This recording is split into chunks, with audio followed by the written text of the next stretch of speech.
et bienvenue dans la suite des aventures d'Edgar dans dans les terres volées, pas dans les terres gelées. Hein. Oula, je commence à inverser certaines choses. Alors comme vous le voyez aujourd'hui j'arrive très tard, ce sera donc pas une très longue session, hein. On va rester sur un truc relativement court et qui ne... Je sais pas si ça se poursuivra. Honnêtement je ne sais pas si ça se poursuivra ce soir. Parce que je suis tout bonnement fracassé. Ouh. Ah, je déteste commencer le matin. Bref, on va commencer par discuter un petit peu avec ces messieurs. Tout d'abord, Jod. J'ai trouvé le temple de l'élan et tué les monstres qui y rôdaient. Erastil soit loué, vous voilà enfin de retour, mon ami. Tristian m'a raconté comment vous lui êtes venu en aide au temple de l'élan. Merci de m'avoir écouté. Mon cœur est apaisé. J'ai la certitude d'avoir suivi la volonté de mon Dieu. J'aimerais vraiment récompenser votre bravoure. Alors tenez, acceptez donc ce gage de gratitude. Et on gagne 2 parchemins de guérison de la cité, ce qui est toujours pratique. Autant que je puisse en juger, votre prochaine cible est le Seigneur Serre en personne. Maintenant que le temple de l'élan a été purifié de tout mal, le brouillard devrait se dissiper, et le chemin menant à l'antre de cette brute sauvage vous être révélé. Bien entendu, une magie si puissante ne disparaît pas en un clin d'œil. Alors armez-vous donc de patience. Profitez-en pour vaquer à vos autres occupations. Je serais d'ailleurs ravi de vous aider de mon mieux. Après tout, ira-t-il en personne à anticiper notre rencontre? Vous saisissez le sens véritable de vos visions maintenant? Je crois en leur vérité. Ces visions, c'était la voix d'Erastil, faible mais distincte. Durant ces événements, je pensais qu'Erastil m'avait tourné le dos. Mais tout est clair désormais. Il a fait preuve de miséricorde, car il m'a conduit à vous et permis de contribuer au sauvetage d'un prêtre ami. Dame Sarenrae et Erastil arpentent les voies divines main dans la main. Leurs serviteurs se doivent d'imiter leurs exemples. Tristian est sans aucun doute encore très jeune, et la jeunesse demeure propice à la naïveté et à la confusion. Mais je vois de la gentillesse et de la force en lui. Des traits indispensables qui se consacrent à la prêtrise. Je sens que nous ne sommes qu'au début d'une longue histoire. L'avenir réservera de grandes choses à Tristian, comme à vous. Voilà pourquoi Erastil m'a conduit jusqu'au temple de l'élan. Je prie pour vous et mon jeune ami jour et nuit. Que le Dieu Serre vous guide sur les chemins de la vérité. Arrêtons-nous là pour le moment. Tristian maintenant. Bonjour. Bonjour, comment cet âme l'élu de la grande Sarenrae peut-il vous aider? Parlez-moi de vous. De moi, je ne saurais par où commencer. Vous connaissez mon nom, ma religion, ma foi en Sarenrae et l'endroit d'où je viens. L'empire du Padishah de Kelesh. Que voulez-vous savoir de plus? Alors, le Kelesh, c'est le plus grand continent de la Varisie.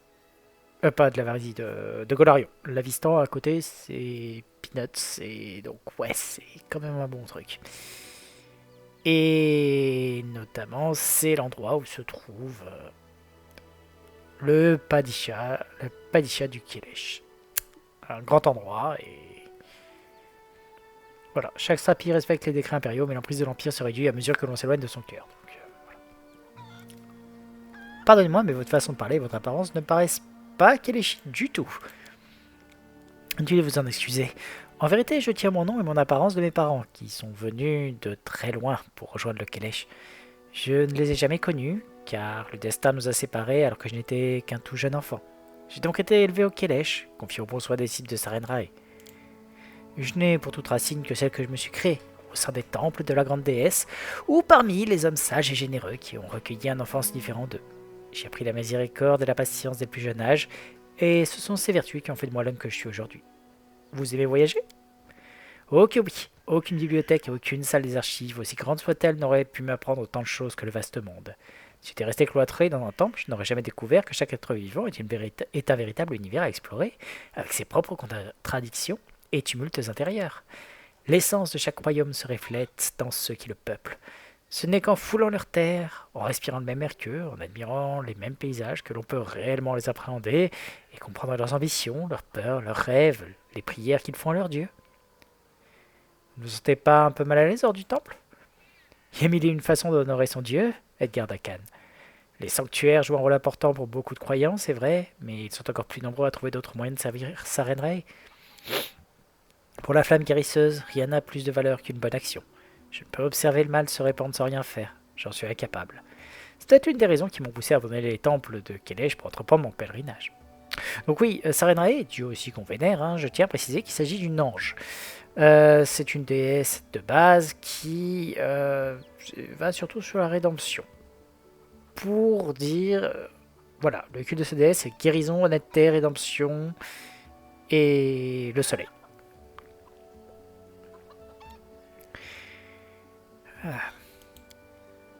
Ma foi réside dans mon cœur autant que dans mes mains. Ils sont des millions à honorer Sarenrae dans ses temples et mon âme s'emplit de joie à la seule pensée de leur dévotion. Néanmoins, j'ai choisi une autre voie. Et vous, ce que vous allez faire maintenant? Non, et à vrai dire, je n'y ai même pas réfléchi, car ma mission ici n'est pas encore terminée. Pourquoi m'en veut ça? Souhaitez-vous me voir quitter vos terres? Alors, Tristian, hélas, n'est pas un... comment dire...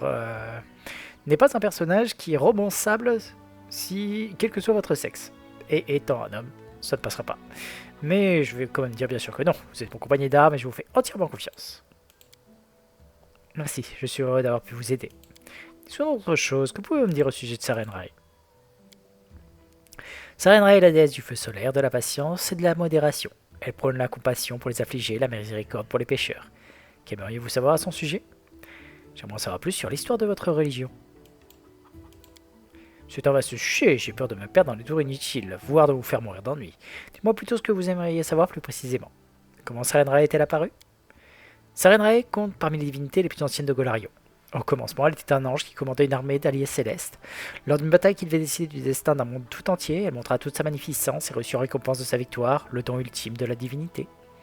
Dans les textes sacrés, Sarenrae est représentée sur la forme d'une jeune fille d'une grande beauté, à la peau couleur de bronze et aux cheveux ondulant comme des flammes dansantes. Mais son apparence importe peu, car sa force provient des bénédictions qu'elle prodigue, à savoir le salut et la guérison. Au sujet de cette bataille dont vous avez parlé, en quoi consistait l'acte de bravoure de Sarenrae au juste? C'est la bataille de Rovagui. Ouais. Son plus glorieux exploit est sans conteste son combat contre le monstrueux Rovagug, qui menaçait de détruire Golarion. Sarenrae parvint à l'étourdir d'un coup magistral, permettant à Sally d'entraver la réunion de créatures. Une fois la bête hirsute capturée, la déesse ouvrit une brèche monumentale dans le sol, et les dieux précipitèrent le Behemoth dans l'abîme. Elle scella ensuite la fosse à jamais, ordonnant à ses adeptes de ne jamais approcher de la cicatrice ainsi laissée dans la terre. Hélas, les mortels sont imparfaits. Même les plus fervents d'entre nous ne parviennent pas toujours à suivre les commandements de notre déesse, alors même qu'ils sont la seule planche de salut, autant pour nous que pour les autres. Je prie pour que Sarenrae n'entre plus jamais dans une colère furieuse, comme ce fut le cas à Gosmuse. Alors, juste un petit détail comme ça, Rovagug, il va falloir expliquer, c'est juste l'Armageddon, à peu de choses près. Une créature totalement immortelle et destructrice qui se nourrit de monde, un petit peu façon Galactus.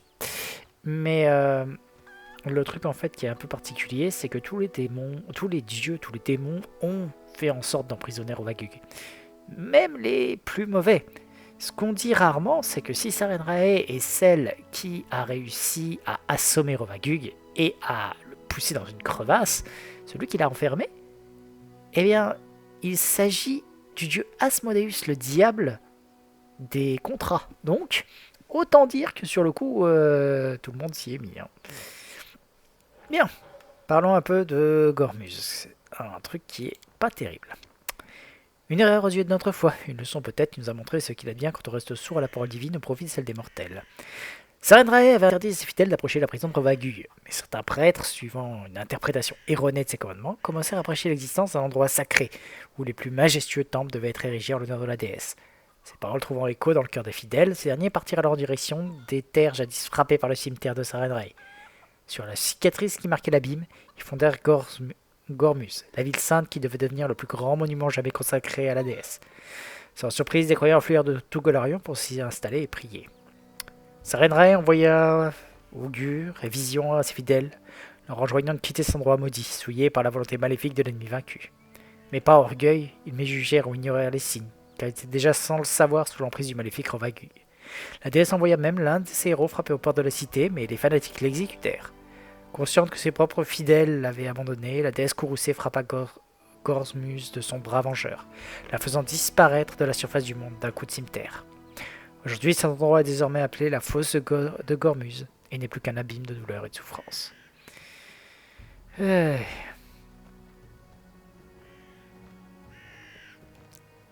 Parlez-moi de la fosse de Gormuz.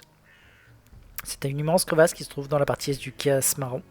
Les terres environnantes sont mortes, empoisonnées pour l'éternité. De prime abord, la fosse semblait un abîme sans fond, mais les rares inconscients qui osaient se pencher au bord du précipice disent tout autre chose. Ils auraient aperçu une étrange lueur dans ce tréfonds, une lueur qui ne cesse de les hanter depuis.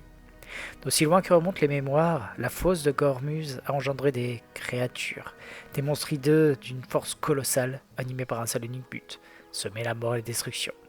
Certains ont été terrassés, comme le cauchemardesque Ulunat, dont la carapace toise toujours la capitale de l'Ossirion de toute sa hauteur. Oh.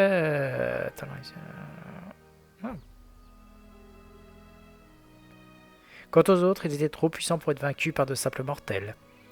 Le plus terrible de tous était sans conteste la Tarasque, le porteur d'Armageddon qui sommeillait encore aujourd'hui dans les entrailles de la Terre en Avistan. Y a-t-il déjà eu des guerres au nom de Sarenrae? Hélas, oui. Jadis, un terrible conflit a opposé les adeptes de Nétis, Norgorper et Sarenrae dans la région aujourd'hui connue sous le nom de Raadum.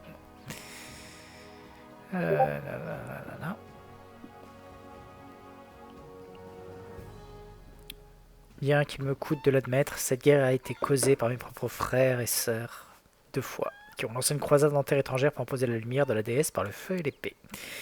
Pas ce qu'il fut. Cette calamité, connue plus tard sous le nom de guerre du serment, a poussé les héritiers du Raadum à rejeter les dieux existants et à bannir toute religion de leur terre. Hélas, les créatures mortelles étant intrinsèquement imparfaites, même la foi la plus pure peut être dévoyée par l'ambition aveugle et justifier les pires atrocités. Quoi consistent les enseignements de Sarenrae? La déesse du feu solaire est une lumière salutaire, même pour ceux qui ont été bannis par les autres dieux. Elle nous enseigne la miséricorde et le pardon pour les âmes qui demandaient de se sauver. À vous entendre, on croit que les disciples de Sarenrae trouveraient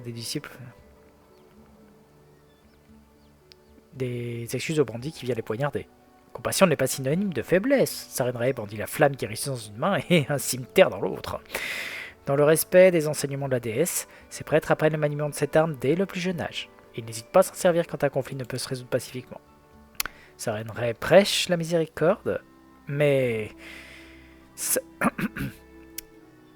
compassion n'est pas sans limite pour autant. Nous offrons une seconde chance à ceux qui en font la demande sincère, mais s'ils viennent à refuser à poursuivre dans leur voie criminelle, ils s'exposent au courroux de la déesse. N'est-il pas des pécheurs qui ne méritent pas le salut? Qui ne mérite pas le salut? Sarenrae elle-même aurait-elle assez de compagnons pour... Pardonnez-moi, mais vos mots me plongent dans une grande perplexité. Même les prêtres comme moi débattent encore de ces notions avec virulence. Existe-t-il un point au-delà duquel une âme ne peut plus être sauvée? Ou n'est-ce qu'un aveu d'échec de notre part? Vous posez des questions difficiles, Edgar, de celles qui occupent l'esprit de nos plus grands sages depuis des siècles. Un être corrompu par le mal jusque dans ses racines les plus profondes, un être qui rejette toute idée de salut, mérite-t-il encore la moindre compassion? Ceux qui ont agi sous la contrainte de forces maléfiques qui dépassent peuvent-ils aspirer au pardon? Il n'existe aucune réponse simple à ces questionnements complexes, même au sein des adeptes de Sarenrae.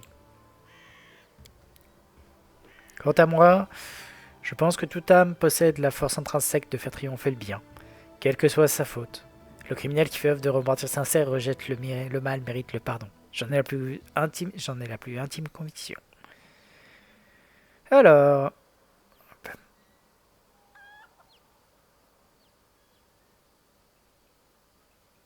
on va plutôt aller sur du neutre bon, après tout. Je veux dire, on est quand même un serviteur nous-mêmes de Sarenrae et je peux pas m'empêcher d'être d'accord que faut être d'accord sur le principe, mais il faut une force spirituelle hors du commun pour l'appliquer de manière inconditionnelle. De même, certains crimes ne peuvent pas rester impunis. C'est toujours un peu le cas.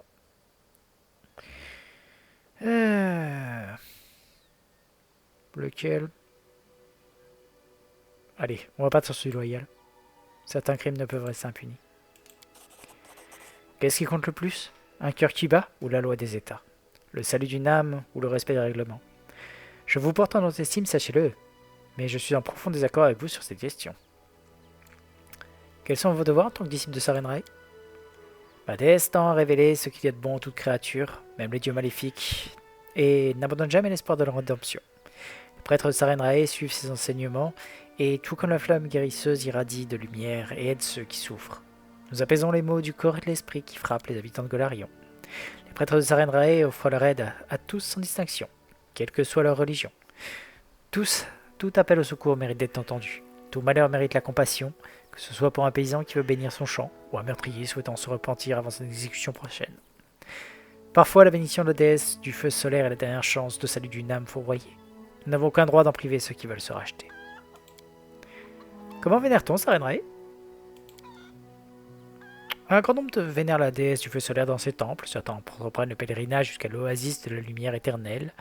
Mais même parmi ceux qui la servent pas de manière directe, l'immense majorité participe aux fêtes saintes qui lui sont dédiées, comme le festival de Forge Soleil. On va y arriver. À quoi ressemble les temples de Sarenrae? Les sanctuaires de Sarenrae sont souvent ouverts sur le ciel, laissant entrer la lumière solaire bienfaitrice de la déesse. Ses rayons emplissent le temple et baignent les fidèles de leur chaleur, apportant sa bénédiction à tous. Au calèche, des foules immenses se massent à l'heure des services pour recevoir l'illumination divine. Les plus fervents adorateurs de la déesse redoublent d'ingéniosité pour concevoir des dispositifs toujours plus élaborés dans le seul but de honorer Sarenrae. Dans l'un de ces temples, j'ai pu voir un ensemble de miroirs agencés de manière extrêmement complexe qui reflétaient et guidaient les rayons du soleil directement sur l'autel. Parlez-moi de l'oasis de la lumière éternelle? Je ne suis jamais allé moi-même, mais on dit que c'est un endroit merveilleux que les fidèles de Sarenrae considèrent comme sacré. L'oasis se trouve à Zelchabar. Ok. Au Casse-Marron. Les pèlerins affluent de tout Golarion pour s'y rendre et recevoir la bénédiction de la déesse. Les gens racontent que les eaux de l'oasis ont des vertus curatives et que quiconque s'y baigne est miraculeusement soigné de tous ses maux. Imaginez un endroit où des fidèles venus du monde entier se retrouvent familiers et se rassemblent pour la prière. On doit y entendre des histoires incroyables. Qu'est-ce que le festival de Forge Soleil?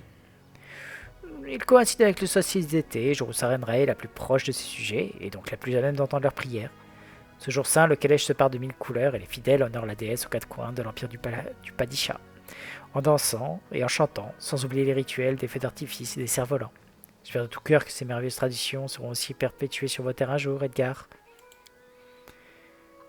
Ok. Non, on va pas dire que c'est ça, c'est ma propre déesse, donc voilà. Pourquoi êtes-vous venu ici? J'ai entendu des rumeurs, on dit que ces terres sont en proie à des malédictions qui vont en s'intensifiant, comme si quelque chose leur insufflait quelques pouvoirs. Je ne pouvais pas décemment ignorer ces témoignages. De quelle malédiction parlez-vous? Vous ne voyez donc pas? Ici, chaque désaccord, chaque querelle prend des allures de prophétie qui ne demandent qu'à se réaliser. Et je ne parle pas uniquement de la population, car la terre elle-même semble gorgée de malédictions si anciennes qu'il est impossible d'en trouver l'origine. Prenez le temple d'Erastil où nous nous sommes rencontrés par exemple. Que s'est-il passé là-bas? Quelle force a contraint les prêtres à abandonner un temple aussi magnifique aux mains de Mère Nature? Le saurons-nous seulement un jour? J'ai moi-même frôlé à la mort sous les griffes des monstres, mais par chance, vous avez suivi Jade jusqu'ici et m'avez sauvé la vie. J'ai une dette solennelle envers vous. Vous avez fait un long voyage, en effet. On peut le dire, mais je vous en prie, n'allez pas croire que j'ai fait tout ce chemin depuis le calèche simplement pour satisfaire ma curiosité. Je voyage depuis bien plus longtemps. Une tradition inscrite de longue date dans notre religion. Plus loin nos pérégrinations nous portent, plus nombreuses sont les âmes que nous secourons. Pourquoi êtes-vous apparu dans la prémonition de Jade? Sarenrae considère toutes les divinités bienveillantes comme ses alliés, et nombre d'entre elles ont combattu Rovagug à ses côtés, dont Erastil. Dans la prière à Sarenrae, je lui ai fait part de mes aventures au temple de l'élan. Dans sa grande mansuétude, la déesse a entendu ma complainte et a choisi de solliciter Erastil, dont la foi brille tel un phare au milieu des terres. Erastil a envoyé un signe à Jode, et vous êtes arrivé juste à temps pour me sauver. À vrai dire, j'étais persuadé que mon heure était venue et que ces créatures allaient me tuer. Vous avez passé beaucoup de temps ici, comment entrevoyez-vous l'avenir de cette région? Ces terres sont cruelles, j'ai eu tant de douleur et de souffrance en chemin, mais j'ai vu aussi, et en égale proportion, la bonté de ceux qui protègent leurs proches en se protégeant eux-mêmes. Les habitants des terres volées sont déterminés et honnêtes, et j'admire leur force. Hélas, j'ignore encore la nature des pouvoirs qui corrompent cette région, mais je ne partirai pas d'ici tant que je n'aurai pas trouvé la réponse à cette question, et le moyen d'y mettre un terme. Je le jure sur mon honneur et non devant Sarenrae, car j'ai déjà suffisamment sollicité la déesse dans mes prières, et il est temps pour moi de la servir par les actes. Vous avez affirmé être l'élu de Sarenrae, qu'entendiez-vous par là? Toutes mes excuses, c'était une plaisanterie. Au temple, d'autres disciples avaient l'habitude de me taquiner en m'affluant de ce titre. Ils pensaient que ma piété et ma dévotion étaient raison de se gausser.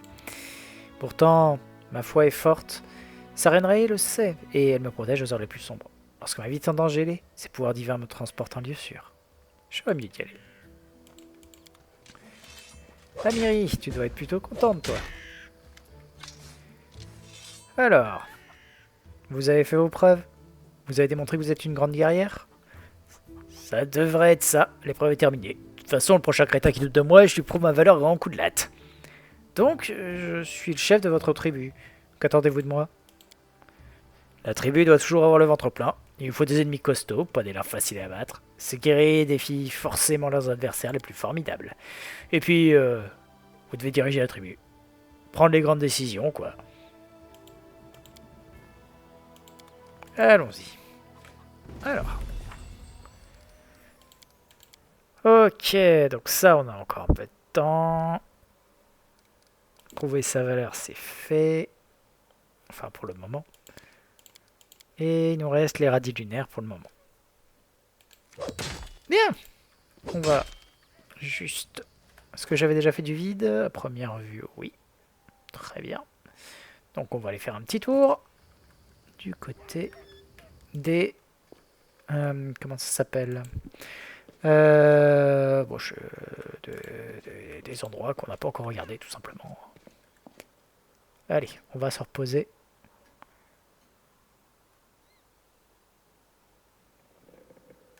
Et on est parti.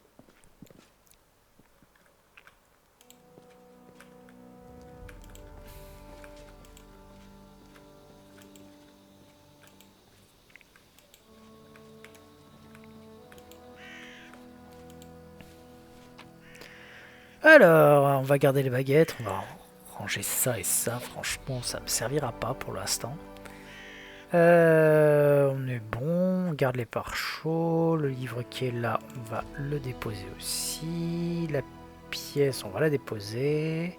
Est-ce qu'il y a d'autres trucs qui nous servent pas là-dedans? Oui, les deux trucs de dryade. On est bon, on peut y aller. On garde la même team que d'habitude. Ça fera amplement l'affaire de toute façon. On n'a pas encore d'autres gens. Pas encore du moins. Alors, on sait qu'on doit se rendre par là-bas. Je vais commencer par descendre jusque là. Et aller faire un tour de l'autre côté.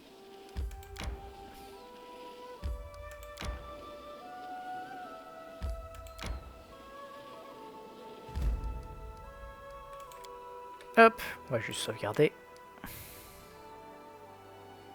On va faire une nouvelle, tant qu'à faire.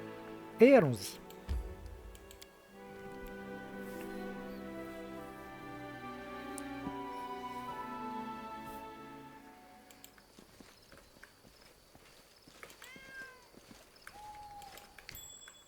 Oh.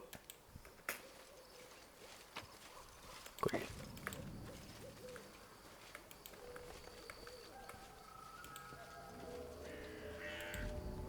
Cinq pièces pour la traverser. On traversera pas grand chose seulement.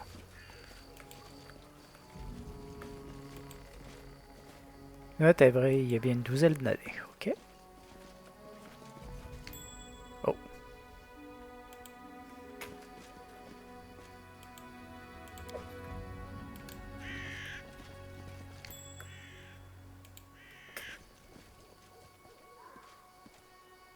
Ah. Zut. Oh, en même temps, avec un DD27, tu m'étonnes.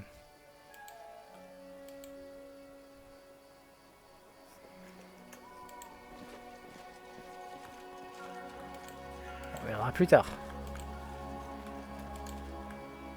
Oula. Le visage du cadavre est boursouflé en raison de son séjour prolongé dans l'eau. La puanteur qui émane de la bouche édentée est si forte que les larmes vous montent aux yeux. La main recroquevillée sur une lance d'apparence sinistre et recouverte de croûtes purulentes. Vous êtes tout coupé de faiblesse, comme si une main humide et froide s'était posée sur votre crâne. Vos cheveux mouillés collent à votre peau et des filets d'eau glaciale ruissellent sur votre visage et votre chemise. Un murmure rauque résonne dans votre esprit. Vous voilà. Je serais une présence maléfique, mais elle émane pas de ce pauvre malheureux, non? C'est plutôt la manifestation d'un mal dont il a été victime. Qui êtes-vous? David Or... Davik Horty.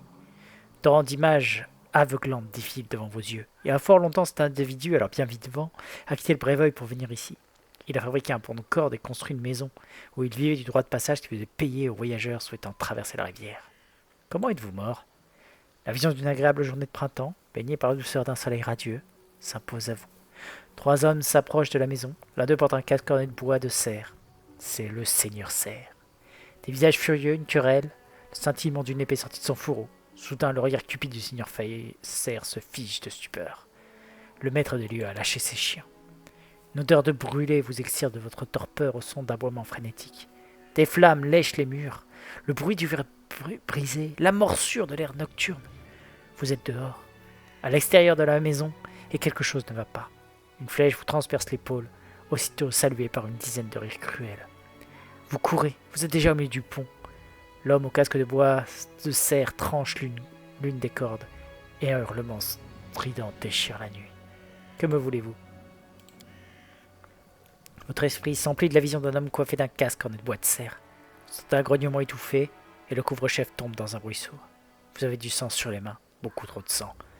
Mort au seigneur cerf. J'ai horreur qu'on me demande de faire ce que j'avais déjà l'intention de faire, pas vous? Ça me donne envie de ne rien faire du tout, par simple sécurité. Totalement d'accord. Ok. Pourquoi moi? Vous sentez doigts invisibles froid comme la pierre écarter une mèche de cheveux d'autrefois. Basculez dans ma vie, quel horrible destin.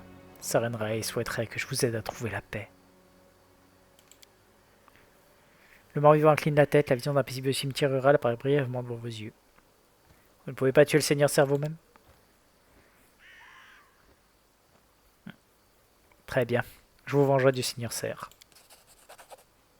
Venez plus tard, prenez la lance.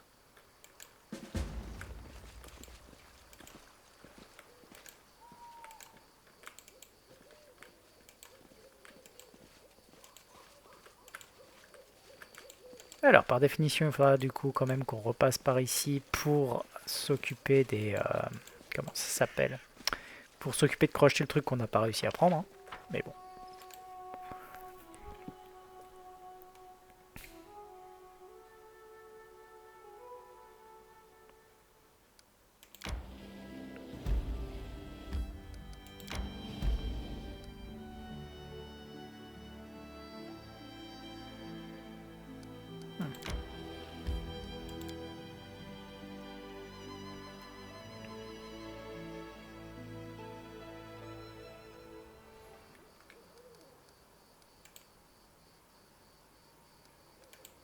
Sauvegarder ici.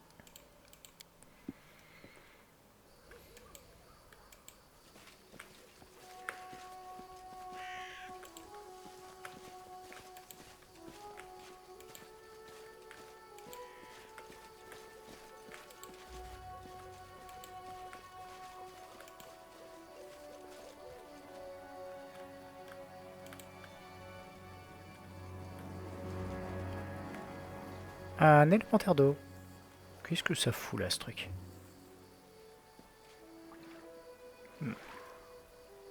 Allons-y. C'est pas ce qu'il y a de plus simple quand même comme créature. Je suis pas sûr que c'était une très bonne idée de l'affronter. On va voir si on y arrive. Mais si on n'y arrive pas, tant pis. Hein.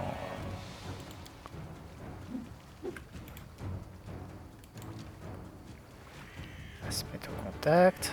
Voilà.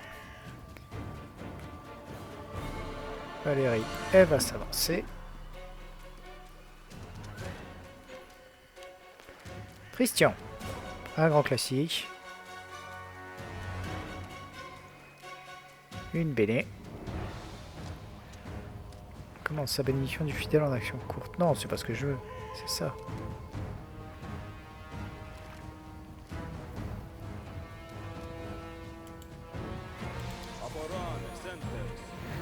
Voilà. La bonne vieille Béné des familles. Edgar va se mettre au contact. Voilà. Lindsay va commencer une inspi. Et on peut y aller. Toi, tu. entre en rage et tu tapes. Ça va pas être simple quand même parce que ça a une... Alors bien évidemment, si jamais tu fais un connasse, on n'est pas prêt d'y arriver. Hein.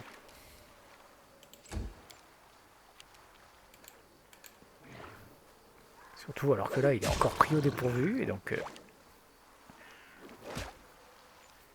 plus il fait mal ce con. Alors, je crois pas qu'il soit affecté par les trucs de fièvre. Après, c'est quand même un élémentaire de l'eau. Si je ne me trompe pas, il y a de fortes chances pour qu'il soit sensible aux dégâts de feu.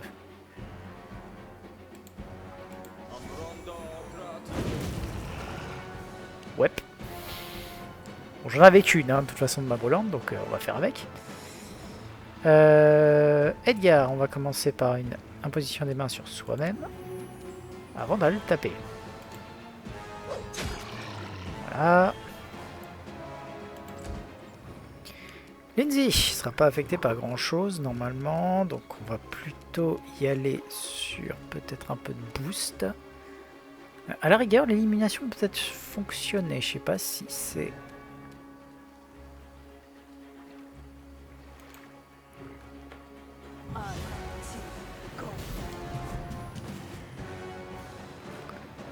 L'échec du jeu de vigueur, donc ça c'est cool. Il est ébloui, ça a l'air de fonctionner. Je vais peut-être y arriver en fait.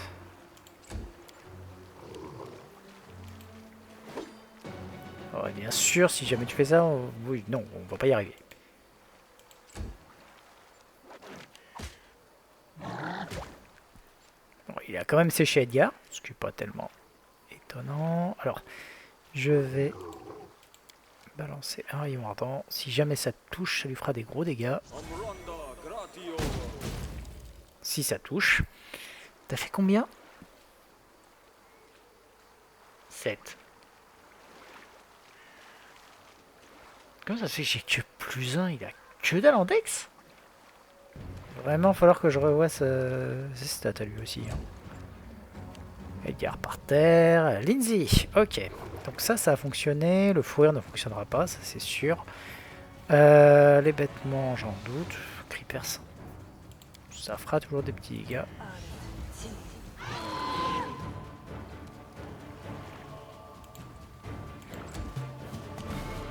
Bon, Amiri, tape. 16. Ça va encore passer, hein. Valérie Portel! Je veux dire, si jamais tu pouvais faire des bons jets, ça me changerait. L'avantage, c'est qu'au moins, elle encaisse. Alors, on va soigner tout le monde. Cana positive. Au moins, ça remettra Edgar d'attaque. Et... hop.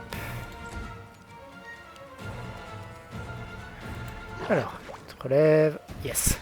Il a réussi à se relever sans se faire taper, c'est cool. Hop. Une imposition des mains sur soi-même. Pour remonter et on tape. Yes. On va peut-être arriver à faire quelque chose. On va refaire un cri perçant de façon à au moins lui faire des petits gatsons. Voilà. Et on n'est pas trop mal. Il lui reste plus énormément de points de vie. Et ben voilà. On a réussi à se faire un élémentaire d'eau. Bien. Alors, j'aime bien comme on le voit, mais on peut pas le... faire quoi que ce soit. Guérison de la cécité, restauration partielle, des pièces d'or. Rien d'autre. Tout ça pour ça.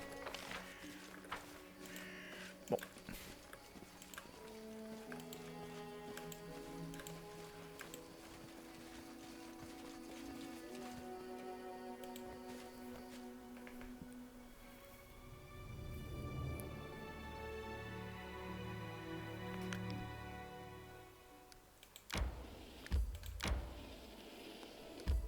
Allez, on va remonter jusqu'à cet endroit.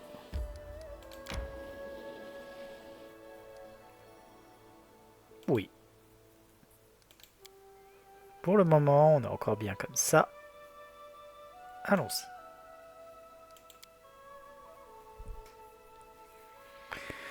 J'aime vos histoires. Qu'elles soient vraies ou non n'a aucune importance. Elles nous apportent la paix et ravivent un espoir qui fait des fois tant d'entre nous. Ah, enfin quelqu'un qui comprend le véritable pouvoir des contes. Au contraire de ces grincheux qui leur reprochent d'être de simples boniments tout juste bons à faire oublier les difficultés du quotidien. Merci. Vos paroles me vont droit au cœur.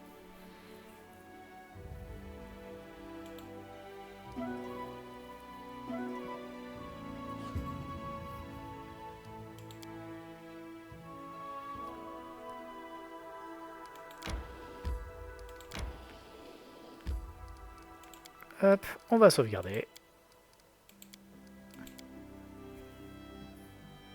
Alors, normalement, je suis encore bon en termes de durée, hein, de toute façon.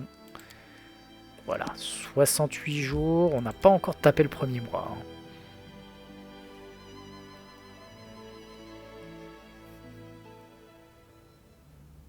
Hein. Ok.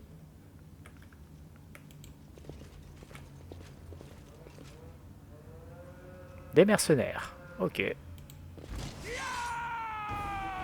nous a laissé des gens. Il est gentil.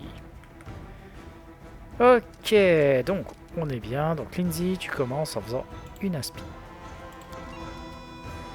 Et tu vas t'avancer ici. Amiri, bon, j'imagine que on va pouvoir charger directement sur le monsieur là. Charger. Ouh, il encaisse. Bon, j'ai 0 CA avec Amiri, donc il y a de fortes chances de... Ok, t'es mauvais. Toi, moi. Ça va. Est-ce que t'as la place de charger, toi? Absolument pas. Donc, on va t'avancer le plus possible par là.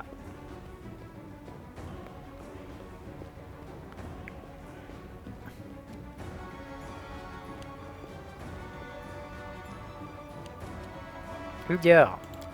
Une façon de charger? Non, aucune. Bon, bah, on y va alors. Hop.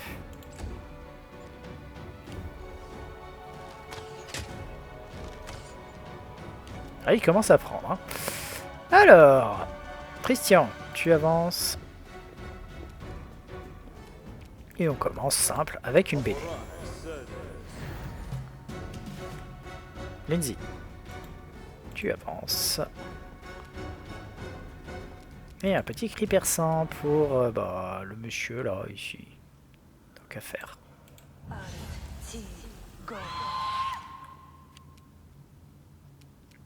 Amiri, tu vas finir celui, tu vas commencer à entamer celui-là. Hop. Sérieux? Oh, tu rigoles quoi. Bon. Lui par contre en plus il arrive bien. Je dirais il a fait combien? 18 pour toucher. Salaud. Bon, on va commencer les archers. Est-ce que je peux aller chercher celui-là en charge? Ouais, on va faire ça. Ça. L'archer il sera un peu occupé. Peut-être finir celui-là. Voilà. Il était grand donc... Hop, et on va se faire une petite imposition des mains sur soi. Tant qu'à faire.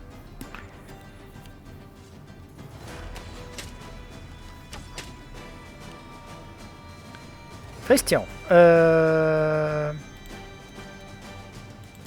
Petit rayon ardent sur le monsieur là, tant qu'à faire.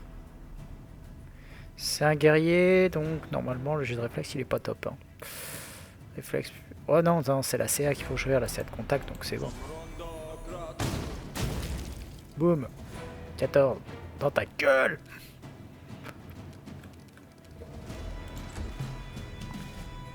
Lindsay. J'essaie de me finir le monsieur là. Merci.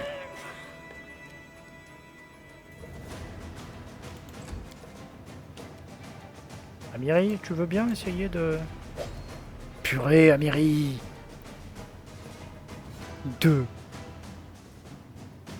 Elle me saoule. Elle touche sur un... Elle a plus 11 pour toucher. Donc elle touche sur un 5. C'est quand même pas mal sur un 5. Bon, Valérie, tu t'occupes de l'autre là. Ok. T'es gentil comme ça, le monsieur, il a plus de chances d'être touché. C'est cool. Christian, tu vas me faire un petit canap positive.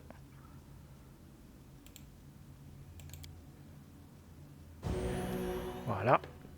Ça, les deux là sont soignés. Alors, toi, bon. Il y a le mec qui est tout grand là, c'est plus facile à toucher. Hein. Tu vas l'avoir ce coup-là? Je veux dire, maintenant il a une CA normalement de 15.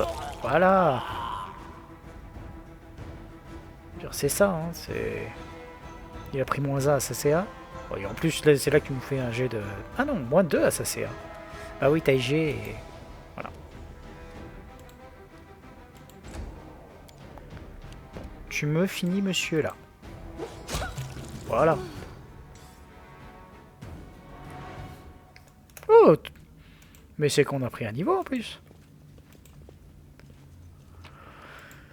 Ok, on récupère tout ça. Ça. On va fouiller par là-bas. Ah. Ok. Ce qui de loin passait pour être de simples fissures dans la pierre s'avère être une représentation ternie du soleil. Le crâne d'un chacal au sourire carnassier a plus récemment été gravé juste au-dessus. C'est pas terrible le crâne du chacal. Crâne de chacal. En y regardant de plus près, on parvient à deviner une tête avec un œil unique. Donc, comme je disais, crâne de chacal, généralement, ça veut dire... comment est-ce qu'elle s'appelle cette déesse déjà? La mâche-tout. Mère des monstres. Pas drôle. Joué par les contrats encore distincts, ce bas-relief représentait autrefois le soleil et la lune. L'érosion l'a presque entièrement effacé. La gravure a été presque entièrement érodée par les siècles. On discerne encore une faucille, une épée, ainsi qu'un crâne dont l'unique orbite a été recouverte d'une pièce. Charmant. On va aussi donc récupérer ça. Ça c'est fait? Oui, ça c'est fait. Hop. Et s'avancer tous par là pour aller fouiller le monsieur. Ok. Et on va prendre des niveaux. Première chose, Amiri. Amiri, toi, bah, bien sûr, tu vas prendre ton niveau de barbare qui va bien. Hop. Suivant. Alors, on va bien sûr monter l'athlétisme, la mobilité, la connaissance nature et la percep. Parce que c'est bien. Le don. Ah. Alors, arme de prédilection et tir à bout portant, on va éviter parce que, bah, c'est bien beau, mais ça, après, je pourrais lui mettre l'épée bâtarde, hein, mais bon. On va lui mettre surtout l'attaque en puissance. Ok, elle touchera pas forcément beaucoup, mais au moins, elle fera très mal. Ok, Lindsay. Du barde, hein, bien sûr. Hop. On continue avec les classiques. Doigt de fée, mystère, monde, éloquence et utilisation d'objets magiques. Pour les dons, l'arme de prédilection, l'attaque en finesse, la représentation obsédante, le tir à bout portant, c'est bien beau, mais je préfère avant tout la science de l'initiative.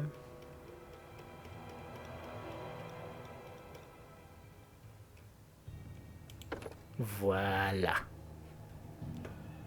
Un excellent don pour les bardes. Au niveau des sorts, on reste sur des trucs relativement classiques. Donc, la démarche aérienne, c'est bien, mais sans plus. La frayeur, j'aime beaucoup, même si le fou rire, techniquement, a des effets similaires. Je pense qu'on va se laisser tenter par un repli expéditif, qui est un très bon sort de début.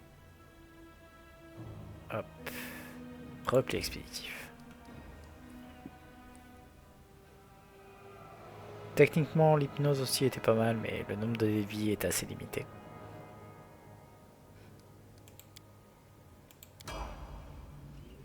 Valérie, bon, assez facile, niveau de guerrier. Hop, on continue d'augmenter l'athlétisme et la connaissance. Connaissance sacrée, oui. Tant qu'à faire. Hop, et on va monter. Alors, je sais toujours pas si ça fait monter le. Donc, on va éviter. L'attaque en puissance, l'attaque réflexe, le combat en aveugle, le coup précis. Alors, le combat en aveugle, mine de rien, est très pratique. Hein. Le coup précis, c'est pas encore pour là. La défense coordonnée, toujours pas. Durée cuir est bien. Faut être honnête. Hein. Endurance, je suis pas fan. Finesse, non, certainement pas. La force intimidante, pof. Fourberie, lancer improvisé. Les manœuvres, persuasion.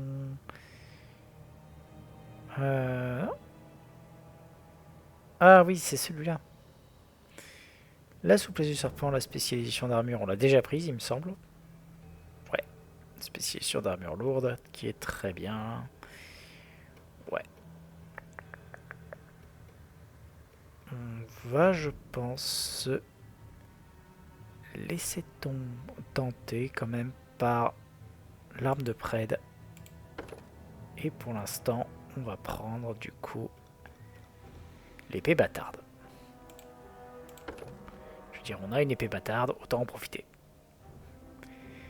Après, c'est ce qu'il y a de meilleur hein, en termes d'armes. Donc. Et enfin, Edgar. Toujours du paladin. Hop, on va augmenter encore une fois l'athlétisme, la connaissance sacrée et l'éloquence. Et là par contre, ce qu'on prend l'arme de prêtre déjà. Je pense qu'on peut. Dur à cuire, l'école renforcée, on s'en fout. L'enchaînement, c'est une fausse bonne idée. L'endurance, la finesse, la force intimidante. Alors, la force intimidante, on ajoute en plus le modificateur de force. Donc c'est pas mal hein, quand même. Faut le dire. La magie de guerre, le maniement du pavois, ça nous intéresse pas. La métamagie non plus. La persuasion, la robustesse, la science des limites, la spécialisation d'armure, je pense qu'on l'a déjà prise, non? Non, pas encore? Si, on l'a déjà pris. La vigilance, la volonté de faire, non. Donc, on va se laisser tenter, mine de rien, par... Hop, l'arme de Pred. Et on va prendre le cimetière à deux mains. Au niveau de la grâce, alors, grâce, c'est pour s'enlever un état. Le plus intéressant, c'est s'enlever l'état secoué.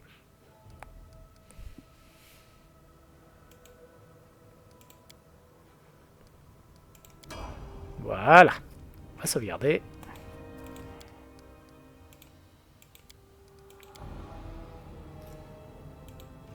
Et on va avancer. Oh.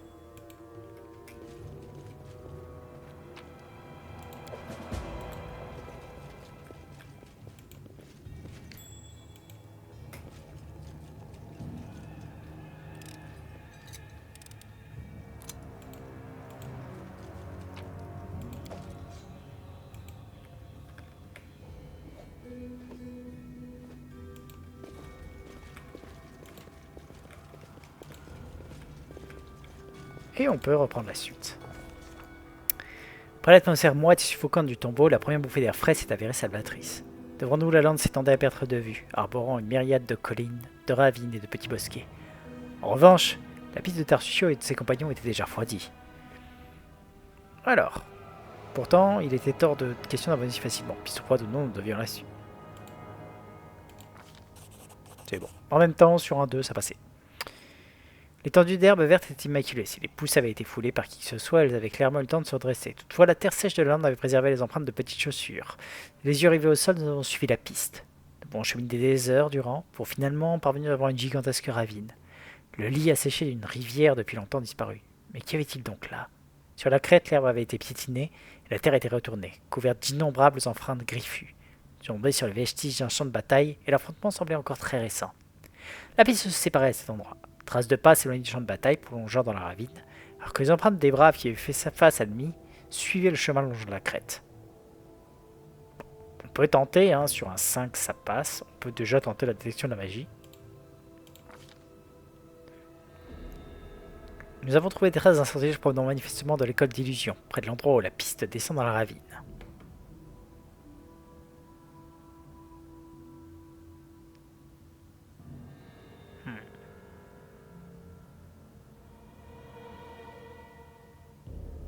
Nous avons soigneusement utilisé la piste qui descendait au fond de la ravine. Notre grande surprise, nous avons découvert que les petites empreintes de chaussures se transforment en traces griffues sur le chemin de la ravine. À croire que l'un des compagnons de Tartusio avait soudain retiré ses chaussures qui lui avaient été arrachées, puis qu'il avait bondi dans le goulet pour échapper au combat. Examinons le sentier qui serpentait le long de la ravine sans s'y engager. Le chemin a été fréquenté. Sur le sol poussiéreux, les deux types d'empreintes se démarquaient clairement. Ceux qui étaient dépourvus de griffes avaient visiblement quitté le champ de bataille entourés par leurs opposants. Commençons par le jet de connaissance nature. Oui, l'empreinte griffue était peu profonde, trahissant la petite taille. Elle indiquait aussi que nous avions affaire à des pipettes. Au fond, la forme des empreintes ne laissait finalement plus aucune place au doute. Nous étions en territoire kobold.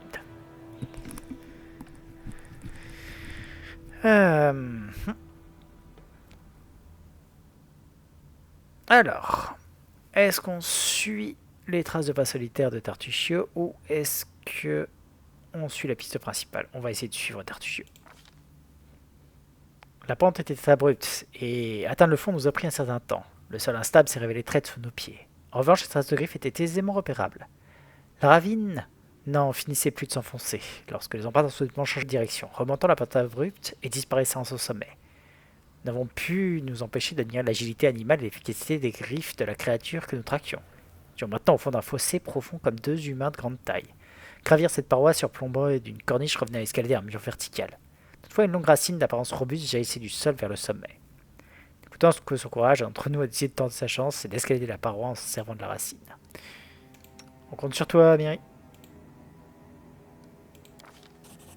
Après avoir testé la racine, Amiri a pris une profonde inspiration et l'a saisie avant d'entamer sa pénible ascension. Prenant appui des deux pieds sur la pente et se hissant de sa corde improvisée, il a progressé lentement mais sûrement vers le sommet. Seules ses respirations bruyantes et les légers craquements de la plante brisaient le profond silence. Soudain, terre et poussière se sont déversées du haut de la pente, signe que la racine commence à lâcher prise. Gardant son froid, Amiri a reporté tout son poids sur ses jambes et s'est immobilisée. Après quelques instants particulièrement crispants, elle a repris son ascension et bien vite atteint le sommet.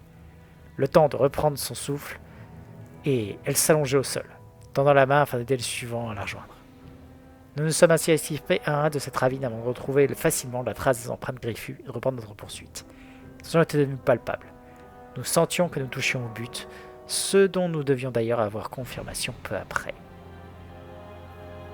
Ça va quand même.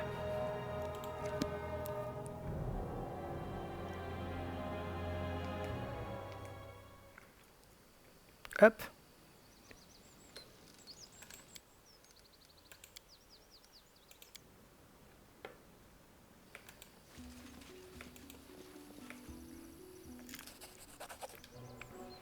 Un kobold aux tranches violette dépasse le reste de ses congénères d'une bonne tête.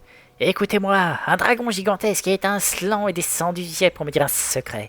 Une relique puissante et susceptible de porter la gloire au kobold est dissimulée dans les environs. Si vous en avez assez de cette pitoyable existence, cherchez-la, trouvez-la et apportez-la moi. Curieusement, le chef a la même voix que le gnome Tartusio. Gloire, gloire, dragon, gloire, nous savons les mythes sous le vieux sycomore. Elle possède le trésor magique, très ancien. Arrêtez d'abuser de la crédulité de ces pauvres reptiles, Tartusio. Vous, stupide bouffon, je savais que vous viendriez. Je vous ai tendu une embuscade.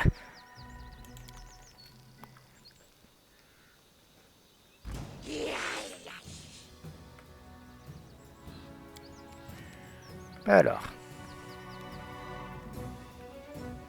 Bon, étant donné que tout le monde va passer un tour, est-ce que j'ai... Non, pas assez de portée pour ça. On va s'avancer.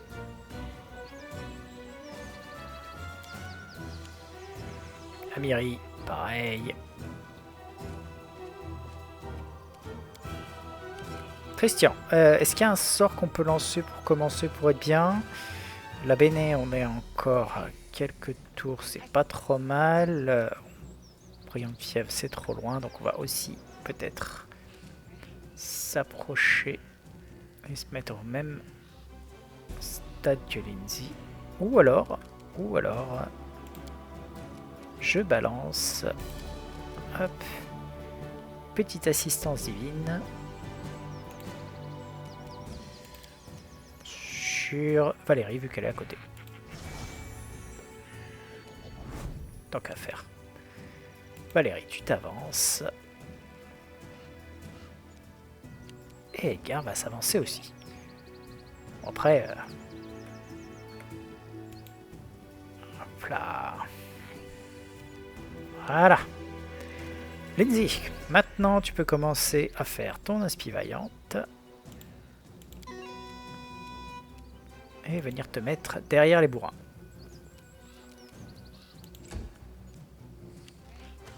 Oh zut. Pauvre Christian. Mon Dieu. Des kobolds. Qu'est-ce que je vais faire face à des kobolds?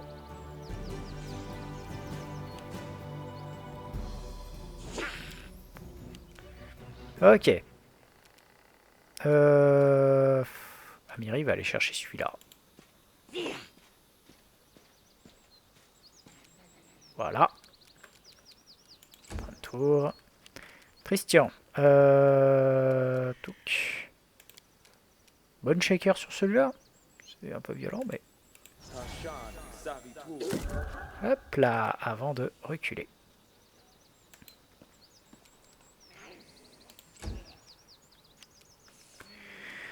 Valérie, tu vas chercher ce monsieur-là. Voilà. Edgar, tu vas t'occuper de ce monsieur-là. Je crois que j'ai de grandes chances de le... ah non, non même pas. Je pensais que j'allais le one-shot, mais non. J'aurais dû me concentrer sur le même du coup.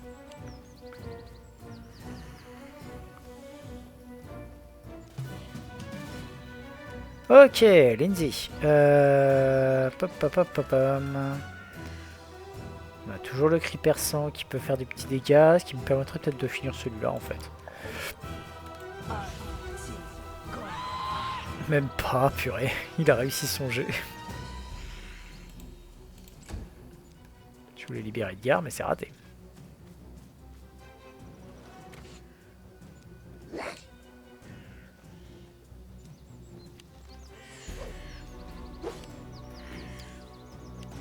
Amiri, entre en rage et tape. Puis, je vais faire une...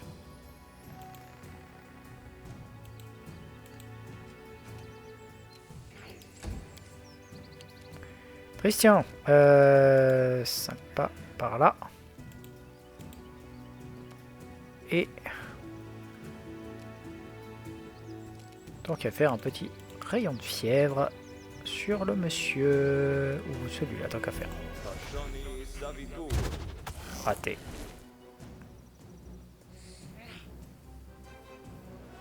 Modificateur 5.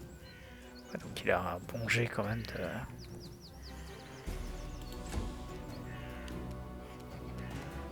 Alors, Valérie, tu peux me finir celui-là. Voilà. Edgar peut finir normalement l'autre. Voilà. Comme ça on est bon. Et commencer à se déplacer par là.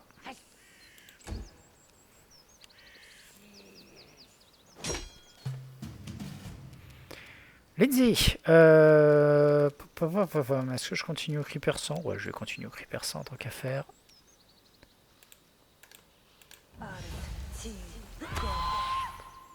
Ah, par contre, là, t'as raté ton jeu de sauvegarde, tu sers plus à rien, mec. Et on va se déplacer par là.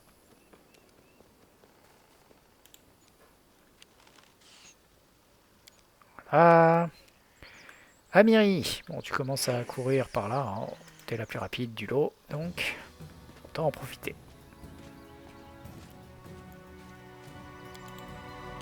Christian, bon. Est-ce qu'on va chercher le kobold au corps à corps, sachant qu'on est nul au corps à corps, ou est-ce qu'on se contente de lui faire une petite main brûlante des familles? Il me reste combien de tours de béné? Juste comme ça. Ah, c'est le dernier round de bénédiction, donc on va la relancer.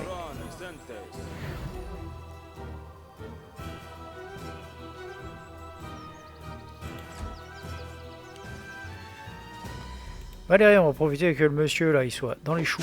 Normalement, je devrais toucher assez facilement. Voilà, une 7-14, ça passe. Hein. Edgar, tu t'en occupes, tu le finis, s'il te plaît. Voilà. Et on commence à avancer par là, tant qu'à faire. Lindsay.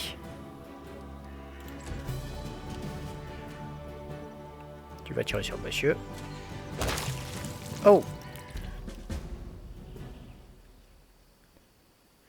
Oui, bah le coup critique, forcément. Hein. Ok. Donc, on va commencer par récupérer tout ce qu'on peut sur nos amis les kobolds.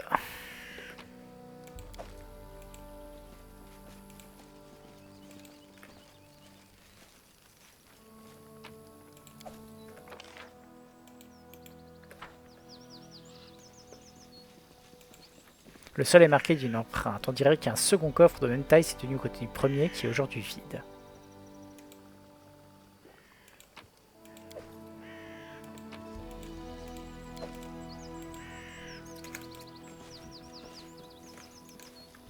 Alors. Oh.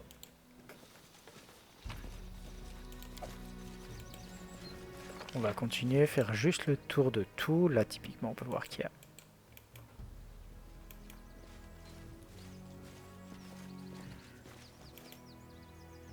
encore des trucs.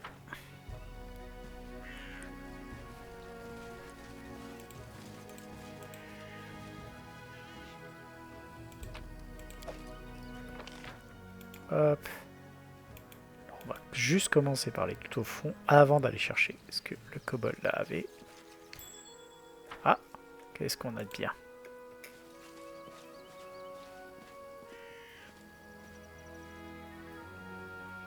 Et ben voilà le fameux coffre.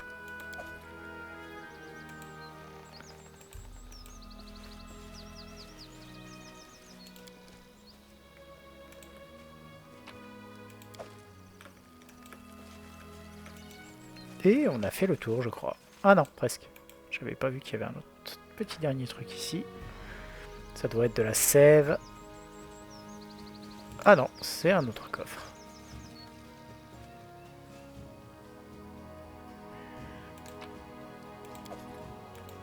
Beaucoup de portos.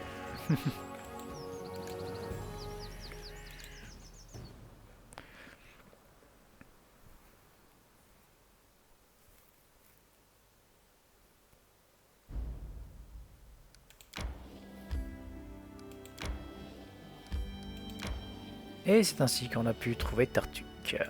Non merci. On va juste remonter.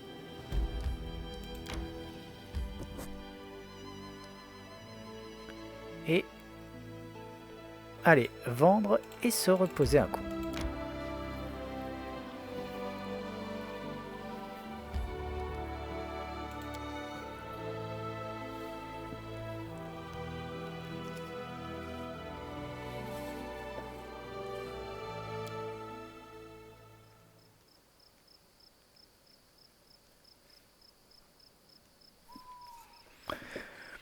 Alors, hop.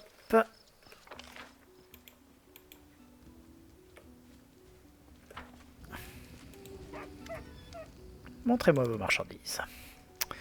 Alors, on va commencer par dégager tout ce qui est comme ça, bon que ce soit un truc de maître. Non, faut pas déconner non plus. Et ça doit être une épée longue plus 1. On va la garder pour l'instant.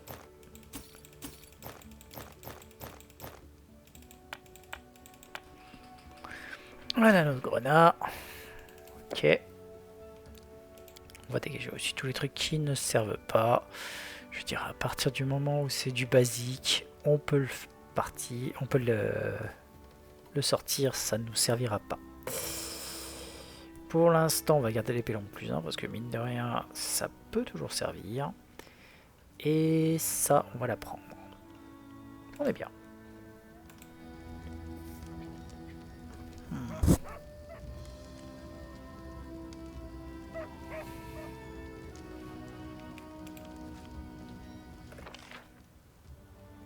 On va se reposer ici.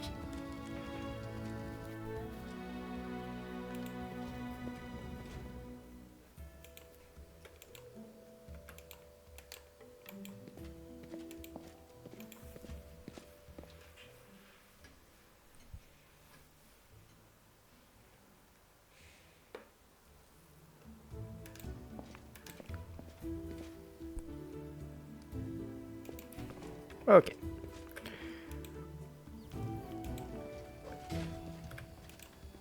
Maintenant qu'on a fait tout ça, on va se diriger. Hop, alors je vais stocker celle-là pour l'instant, hein, elle ne nous sert pas. Et on y va.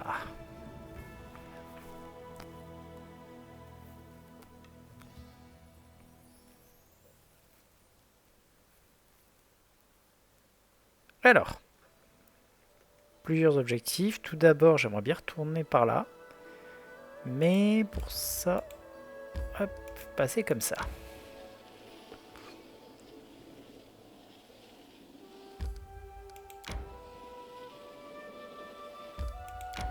Dévoiler au fur et à mesure. Oh, qu'est-ce qu'on a là? On parcourut la lande des heures durant, perdus dans une heure qui à tour de rôle, nous découvrions des plaines luxuriantes ponctuées ça et là de sources ruisselant paisiblement sur le flanc du Conivali. Fin au cœur de ces endroits perdus au milieu des lointains broussailles, nous avons aperçu un arbre sec dressé vers le ciel, un géant solitaire. La majestueuse silhouette évoquait la patte d'un animal écorchant les cieux de ses griffes.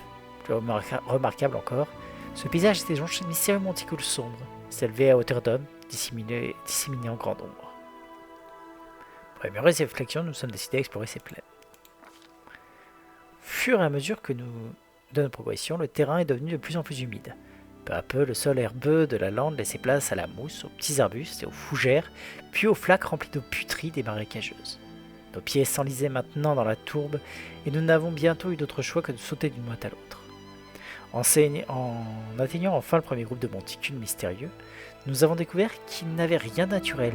Nous avions affaire à de véritables habitations. Plus prudents que jamais, nous nous sommes enfoncés jusqu'au cœur de ces plaines où débutait le marais véritable. Dirigeant vers messieurs arbres géants, nous avons aperçu la silhouette brumeuse d'une autre hutte, bien plus grande et entourée de statuettes d'argile. Nous avons examiné les habitations alentour. À l'intérieur de ces habitations était aussi ténébreux que le peu soigné, l'incarnation de l'isolation absolue. Les murs de terre étaient aveugles, et ces pièces exemptes de tout objet domestique à l'exception occasionnelle de babioles en osier en piteux état. Au centre de chacune de ces demeures, un grand trou ressemblant à un foyer avait été creusé dans le sol terreux, couvrant la majeure partie de la surface. Tous étaient remplis d'eau stagnante et dégageaient une puanteur indescriptible. Peut-être s'encorder, hein? Ah, merde.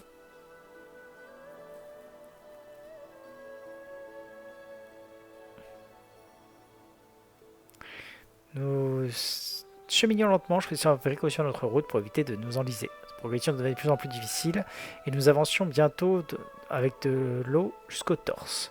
Les grenouilles coassaient. Et Gardakan a soudain perdu l'équilibre, crachant un juron et agitant les bras. Victime d'un faux pas, il ne parvenait pas à se libérer de la fange et criait, pris de panique, en se fonçant peu à peu dans les mondes vastes verdâtres. Gardant de son frein, nous avons tiré sur la corde de toutes nos forces, mais le nœud trop lâche s'est rapidement défait. On va essayer de le sortir de là. Ah. Gava disparaître d'urgence. Lorsque nous avons saisi sa main, il s'en est fallu de rien. On tirait toutes nos forces. Ok. La tourbière vorace n'en faisait pas de gargouiller. Trempés là, nous avons rejoint la terre ferme pour retrouver devant une sorte de palais. Face à ce palace se trouvait une espèce de bassin peu profond. Nous avons soigneusement étudié les figurines d'argile, tentant de comprendre ce qu'elles représentaient. Ah, voilà. Des sculptures, des têtes plates, sans cou, ni oreilles, ni menton. Des langues patideuses et étrangement arquées, sculptures ne pouvaient être que l'œuvre de Bourbières. Telle tribu primitive et cruelle infeste les marais du Garund et de la Vistan depuis des temps anciens. Impitoyables envers la victime comme leurs semblables, ces créatures suivent aveuglément les instincts vicieux de leur odieux prêtre roi. Il est dit que les bassins siégeant au centre de leur habitation leur servent de frayère. Jetons un œil distrait à l'intérieur de la grande hutte. Ok, le palais était 2 fois plus grand que les autres, son entrée large pour laisser passer 3 individus du front, les parois étaient couvertes d'étranges représentations. Un artiste inconnu avait jadis gravé des dessins dans l'argile encore fraîche. Les gribouillis usés par le temps représentaient de gigantesques amphibiens dévorant de plus petites créatures, certaines à tête de grenouilles, d'autres non. À l'instar des autres habitations, 3 des 4 pièces représentaient en leur centre un bassin rempli d'eau stagnante, seule différence que des marches avaient été creusées dans la terre pour y accéder. Les murs de la dernière salle étaient ornés d'armures, de cuir, de lances de gourdins. Autant d'objets, pour la plupart bien conservés, à notre surprise. L'endroit avait clairement été déserté, nous n'avons donc eu aucun scrupule à nous servir.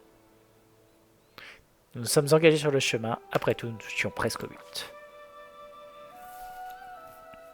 Comme il nous aurait été agréable de fouler à nouveau un sentier ferme bien tracé, nos vêtements détrempés ont paru soudain vouloir sécher et le groupe a retrouvé sa bonne humeur.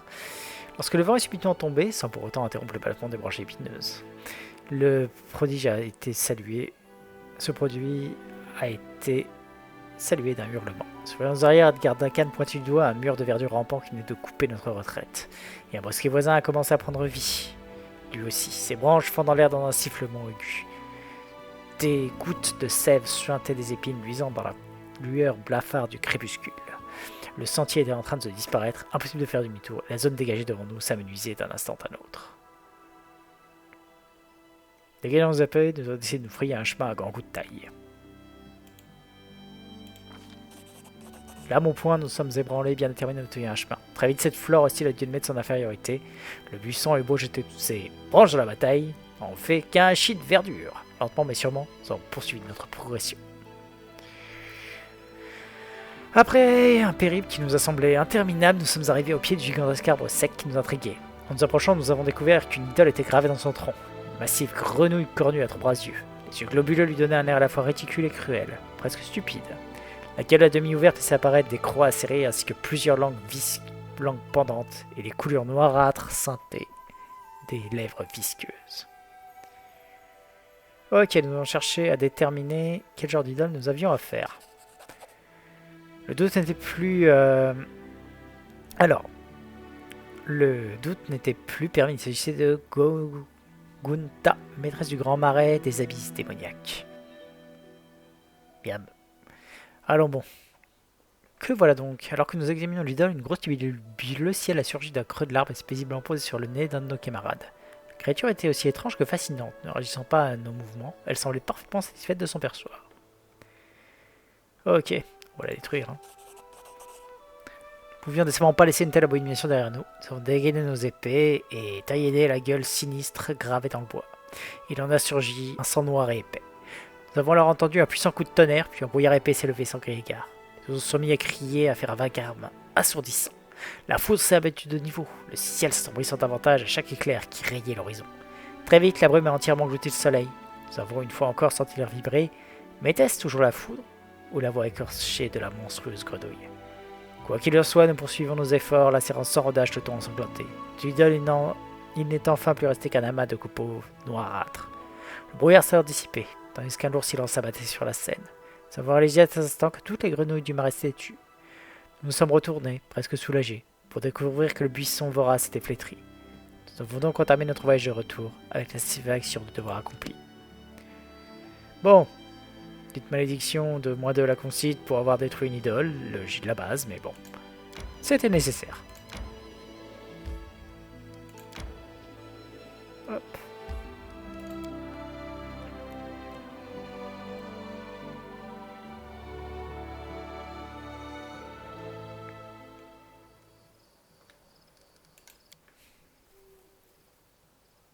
Ok.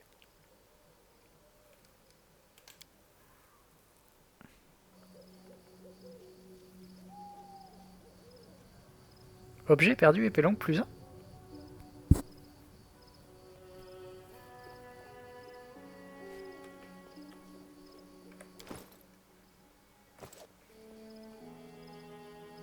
Ah non, c'est quand je l'ai mis dans le... Oui, bon, j'ai eu peur. Alors, on va juste repasser ici. Lindsay. Voilà.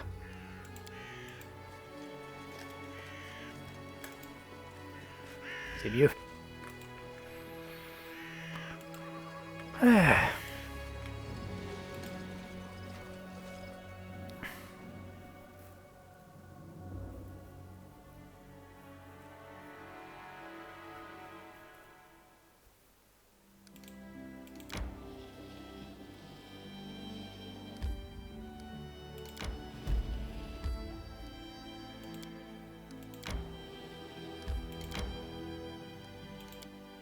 On va se reposer. Hein.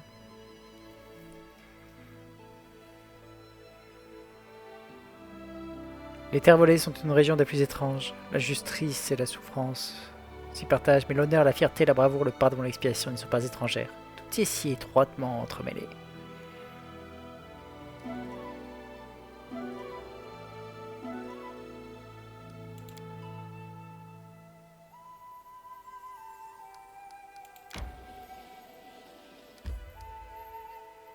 Ok. On a déjà vu pas mal de trucs. J'aimerais me rendre... annuler. On va commencer par là. Hop, avant de se rendre ici.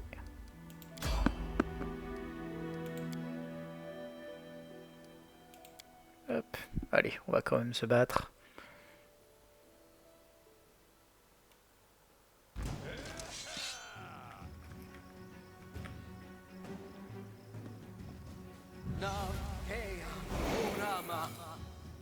Couleur dansante, rien que ça. Bon bah...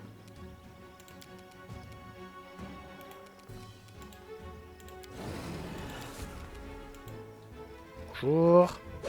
Au revoir.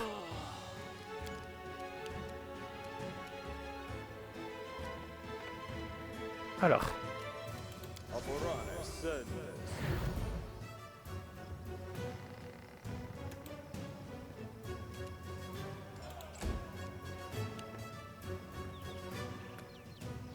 Edgar, tu vas charger le monsieur là en face. Ah non, trop loin. Tant pis, hein, on va s'avancer.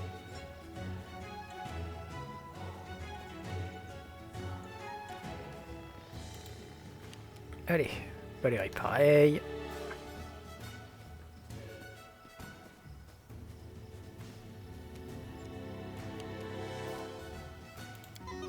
Inspi vaillante et...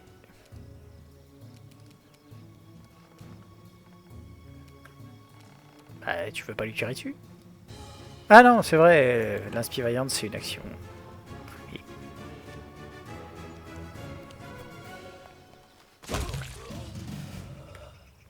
Il y avait une attaque d'opportunité. Ok.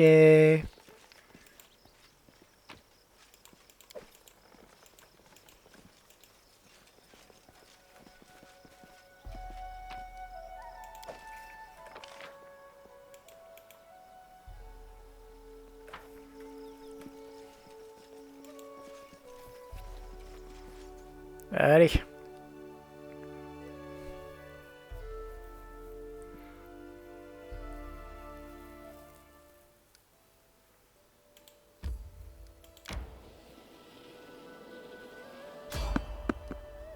Bon, on va directement aller au combat. Hein.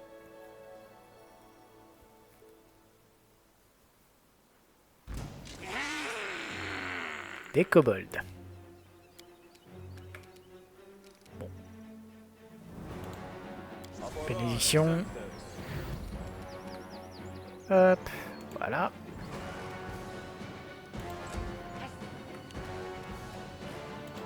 Inspi vaillante. Amiri. Est-ce que t'attends celui-là en charge? Rage. Oui, bah tu vas chercher plus loin alors. Ah.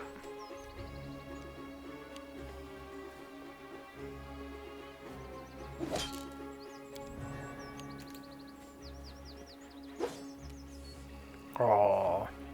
Valérie.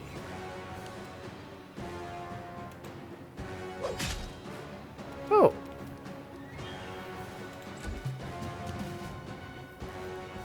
La vie qui lui reste, Christian, tu tentes. Oui, bon, en même temps, je m'y attendais pas, hein, mais bon. En même temps, si tu fais deux, mon grand, bon, voilà, quoi.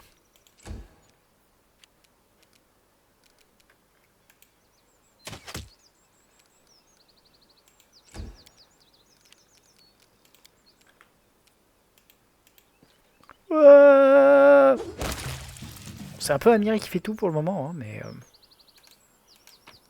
Bon, c'est le principe d'être barbare à bas niveau.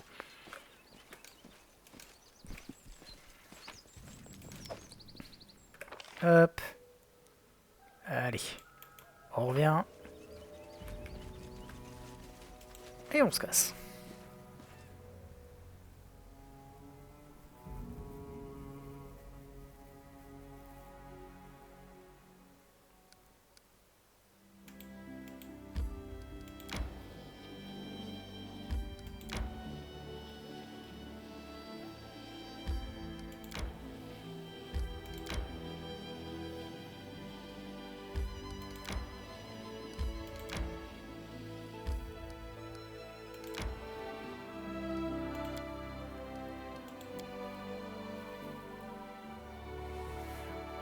Ne vous méprenez pas, il est important autant de savoir pardonner que de savoir se battre.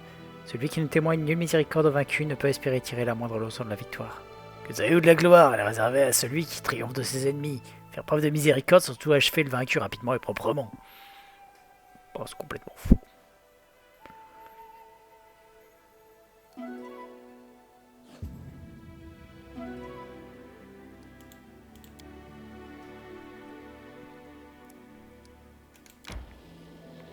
Ok.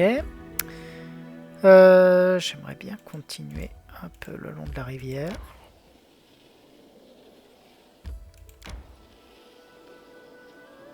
Faire un bon nettoyage de tout ce qui est autour.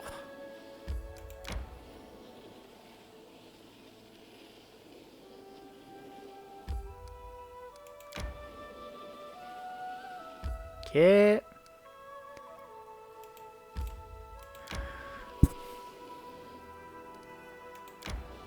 Juste continuer encore un petit peu. Hop. Allez. Revenir jusque là.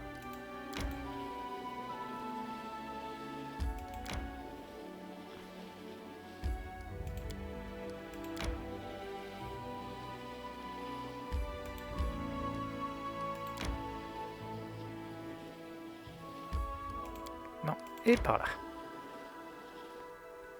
Oui. Repos. Bon, ça m'emmerde quand même, tout ça.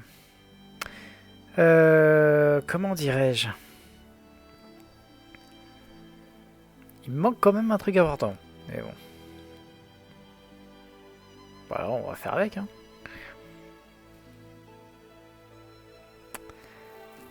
Aïe, aïe, aïe.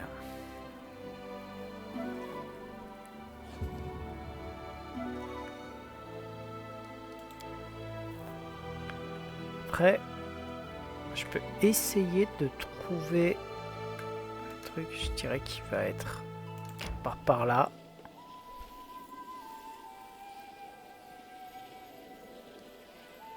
Ou alors, peut-être par là.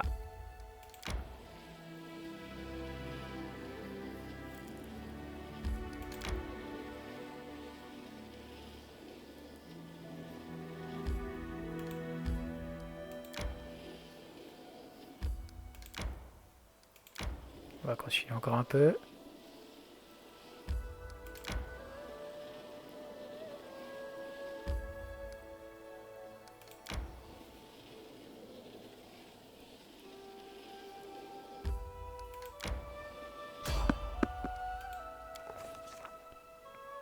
Ayant atteint la limite de la nappe laiteuse, nous nous sommes arrêtés. Je n'ai encore jamais vu une détection de la magie. Qui pourrait être responsable?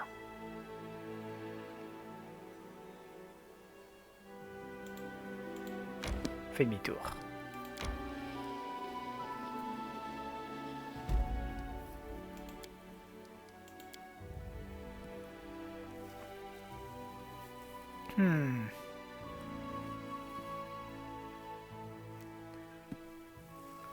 Alors, voyons un peu ça. Et là?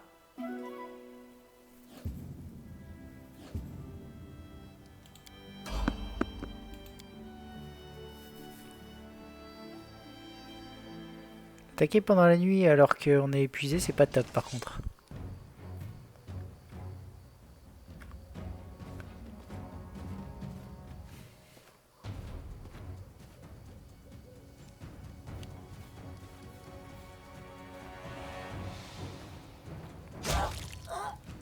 Bon, cela dit...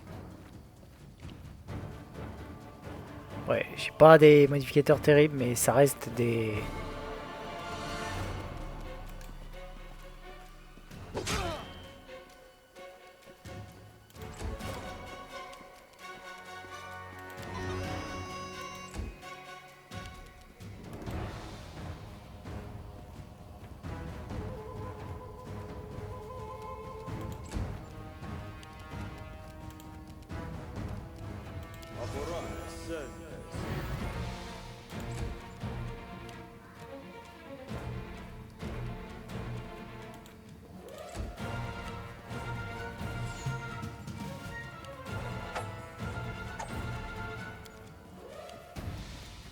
Il était où Tartuffe là? Ah, il est tout au fond là-bas.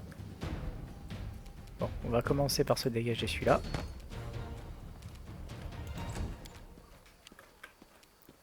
Toi, tu vas tirer sur le monsieur là-bas. Le raté, forcément. Bon, je m'attends pas à énormément. Voilà. Christian, rayon ardent sur le monsieur, tu peux? Premièrement, non.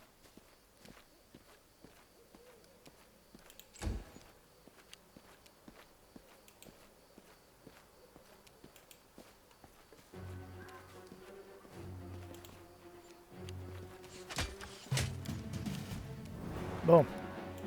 Harry, tu commences à avancer, hein.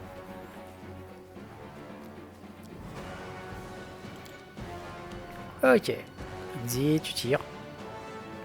Quoique. Non, elle l'atteindra pas. Par contre, elle peut tirer et ensuite se déplacer.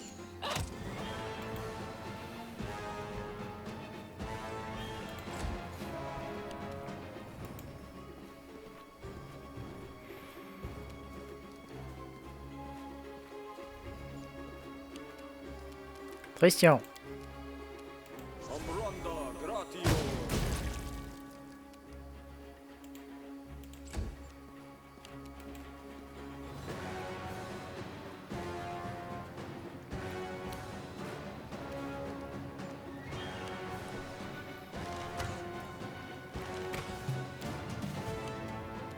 Allez. Amiri, au boulot. Voilà.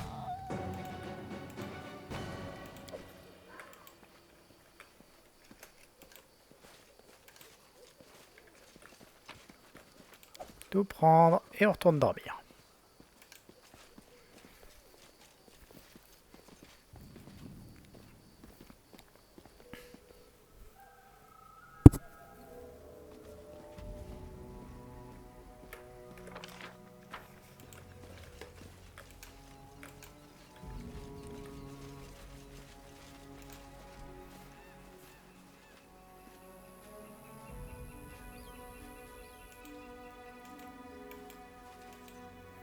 Voilà.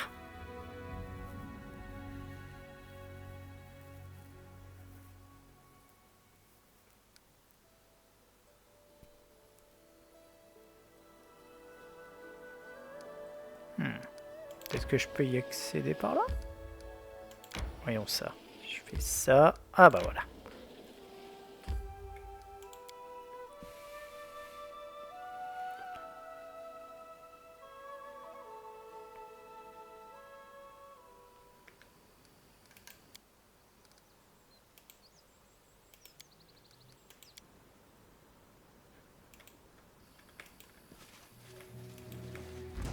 Oula.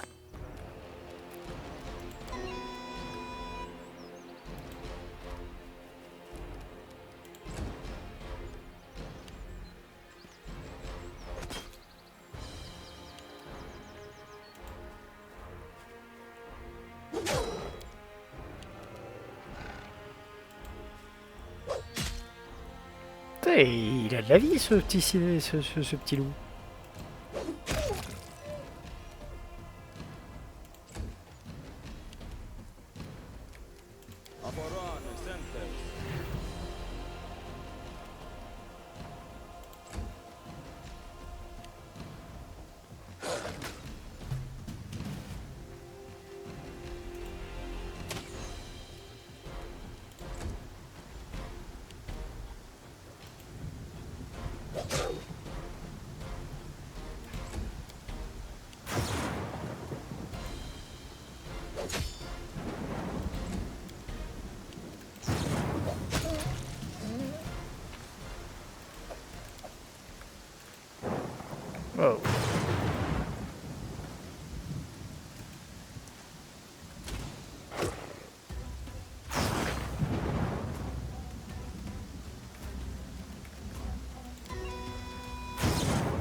C'est quoi ce déluge?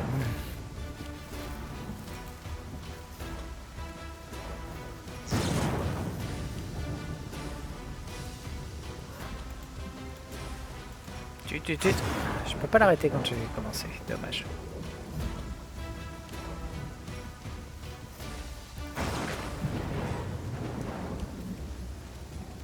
Ok.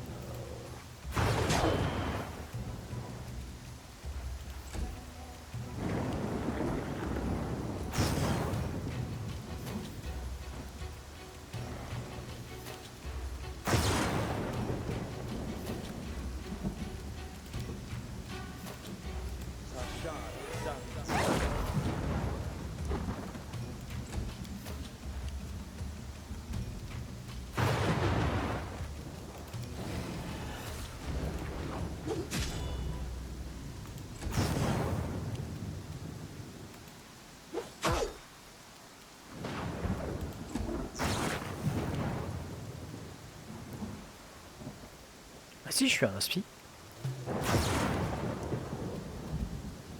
Mais l'inspiration, regardez là. Ça va.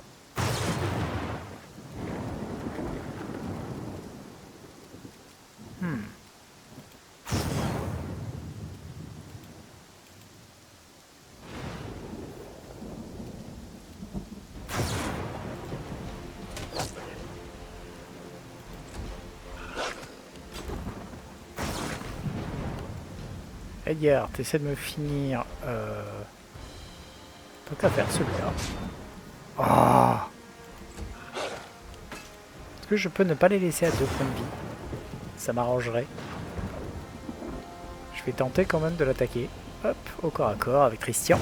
Je veux dire. Si je touche, je tue, donc... On va commencer à entamer celui-là.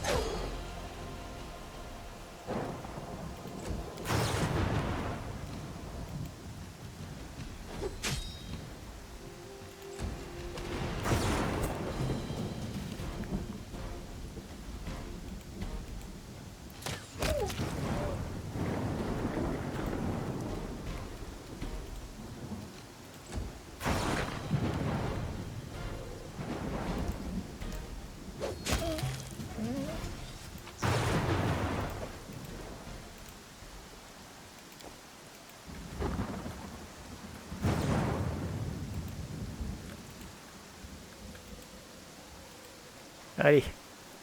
On va se mettre à l'abri.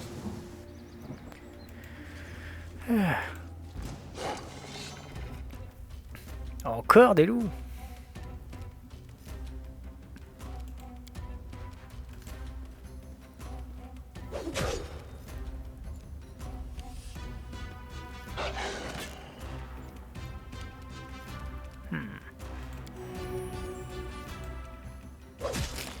Ouh, le petit critique des familles qui fait du bien. Enfin, pour moi, pas pour lui.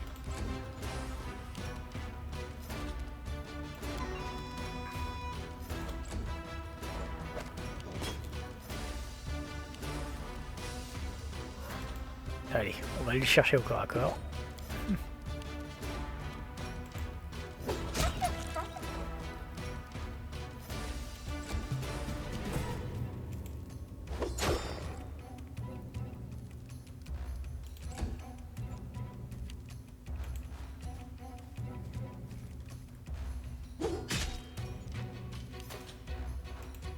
Si tu veux bien juste me le finir, non. Tant pis.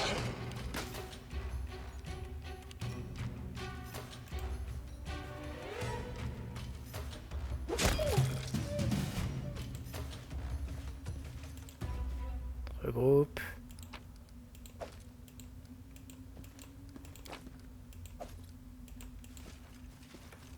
Allez. Et on va sur le suivant.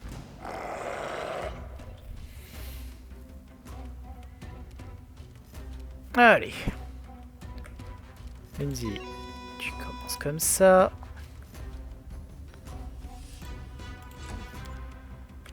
Amiri, je crois que tu as largement la place pour une charge. Oh! Combien?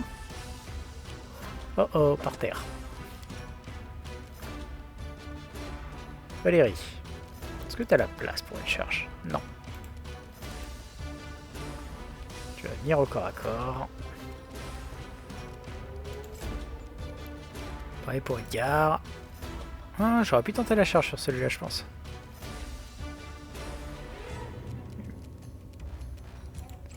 Fin de tour, Tristian. Il va avancer ici et me faire une petite cana positive. Voilà. Lindsay. Bon, tu tires à l'arc là-dessus. Tant qu'à faire.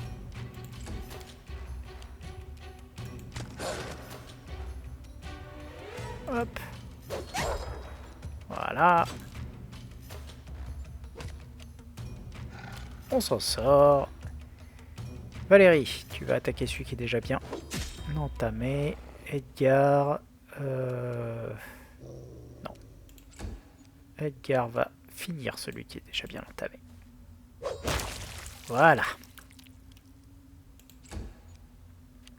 Comme ça.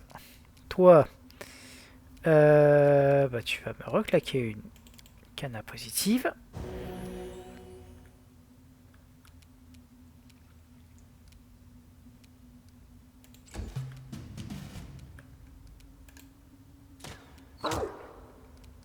Tout bon.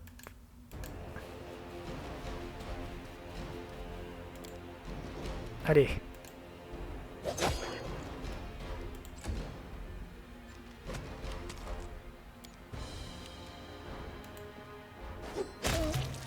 Et on est bon. Ok. Bon. Ce coup-là, par contre... Ah. On va se permettre une sauvegarde à cet endroit. Et on va s'arrêter là. Ce sera tout pour aujourd'hui. On reprendra donc probablement demain. Oups. Juste faire un petit truc. Amiri, où est la baguette de soins modérés? Voilà. Il reste encore combien de charges? 9. On est bien. Allez, on sauvegarde. Du coup, et on s'arrête là. Allez, je vous souhaite à tous une très bonne soirée et j'aurais pas la force de faire un jeu de rôle ce soir. Je vais leur dire. Allez, ciao.